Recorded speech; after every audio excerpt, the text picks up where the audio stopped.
All right, Sean, thanks so much. The countdown is on for ECHO's 2023 point in time count. Now, this is a survey of the unhoused population in Austin and Travis County.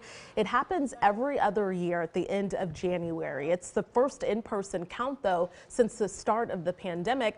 But the organization needs help from the community. Joining me now is Angela De Leon and Claire Burrs of ECHO. And ladies, thank you so much for being here with us today. Thank you for having us. Okay, so it's not until January 27th, but now you're already looking to recruit volunteers and also looking at some other things. So what is it that you need from the community?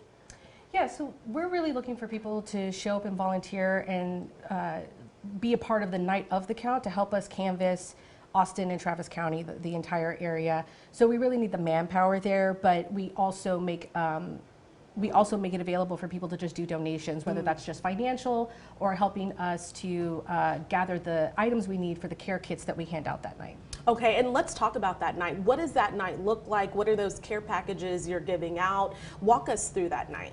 So we tend to gather the evening of the 27th, the night of the 27th. We have a centralized location. Everyone is given ahead of time an understanding of where they will go in the county.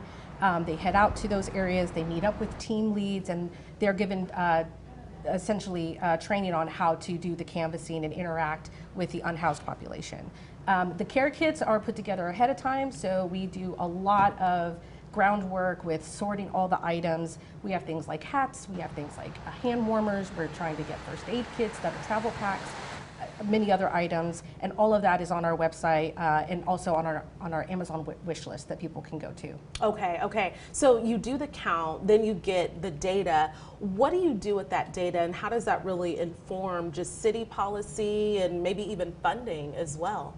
Yeah, wonderful question. So the main reason why we have the call to do this count in the community comes from HUD, so from the federal government. So we have to report all of this data directly to HUD. That information is then used on the floor of the U.S. Congress to make decisions about funding allocation that goes down to the community level. We also use this data to make determinations about geographic concentration of needs, where in the community people are located and what needs each subgroup requires, and how we can tailor the services in our community to meet the needs of the unique population here in Austin and Travis County. And so much has really changed, obviously, since the start of the pandemic and even just this year. Can you paint a picture of the current state of those experiencing homelessness? Are you seeing fewer people on the streets? What are you seeing, and what are some of the challenges related to that? Yeah, great question. So I think the first part of my answer to that would be, we really don't know exactly how things have changed since our last in-person count, which was in January of 2020, just simply because our pit count is really our opportunity to gather the most comprehensive data about people who may or may not be connected to services in the community and what struggles those individuals are facing. That said, we have been dealing not only with this public health crisis of the pandemic, but also a housing affordability crisis. And so we know that there are lots of factors that are potentially impacting a change in who is experiencing homelessness and to what extent homelessness is an issue in the community.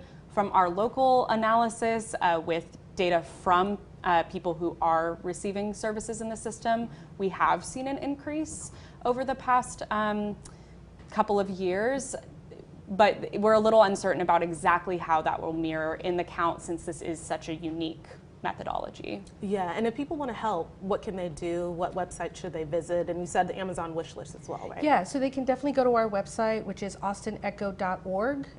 We have a specific page set up for PIT, so that can be austinecho.org/PIT. On there is a Google form for people to sign up who are interested in volunteering.